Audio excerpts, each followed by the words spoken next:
Perezida Paul Kagame yagezaho kwiyamamariza mu murenge wa Rugerero akarere ka Rubavu saa 5:05 igera kuri 4 kuri iki cyumweru tariki 23 Kamena 2024 asuhuza abanyamuryango ba FPR Inkotanyi bari baje kumwereka ko bamushyigikiye kandi biteguye kumutora. Saa 5:15 nibwo yararangije gusuhuza abaturage bose. Benshi cyane bamweretse ko bamwishimiye, maze hakurikiraho indirimbo y'umuryango wa FPR Inkotanyi. Abaturage bavuye mu turere twa Nyabihu, Rutsiro na Rubavu nibo baje gushyigikira Perezida Kagame nk'umukandida wa FPR Inkotanyi. Icyo bashyize imbere akaba ari ukumushimira ibyo yagiye abagezaho muri manda ze 3 zose zirangiye.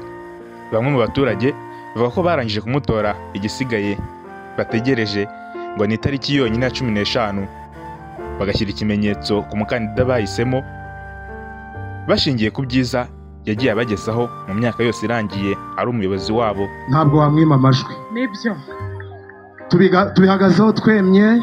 Iriya tariki yo ntacyo tuzakora, ibyo tuzakora twarabirangije. Saa 11 za mu gitondo, inkoko niyo ngoma, saa moya twikomereza akazi. Nyakubahwa Chairman, twongeye kubisubiramo, ndandambara ndambungenge. Nyakubahwa Chairman, turabakundaga. Bamwe mu baturage bavuye mu karere ka Rutsiro bavuga ko yabahaye umuhanda wagiye uborohereza ingendo. Uwitwa Egide Shimiye yavuye mu murenge wa Mukura, aho avuga ko yahagurutse saa 6 z'ijoro. Yatangiye agira ati iwacu no hari abacengezi baratubujije umutekano, ariko yarabatsinze.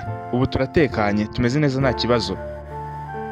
Iwacu saa 6 z'ijoro kuba wagenda mu muhanda nta kibazo na kimwe kiba kibirimo, kuko hari umutekano wisanzuye, haba hatekanye. Navuye iwacu saa 6 z'ijoro, ngenda amasaha 2 kugira ngo ngere aho fatira imodoka, kandi nta kibazo nigeze ngira muri urwo rugendo rwose. Nubwo ntari bumukoreho, ariko ndamubona numve nishimye kuko yatugejeje kuri byinshi.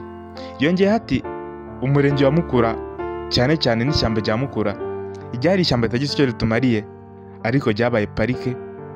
Ubu tubona inyungu ziyivuyemo, barimo kutwubakira hoteli mu gihe twari tuzizi ku Gisenyi no ku Kibuye gusa.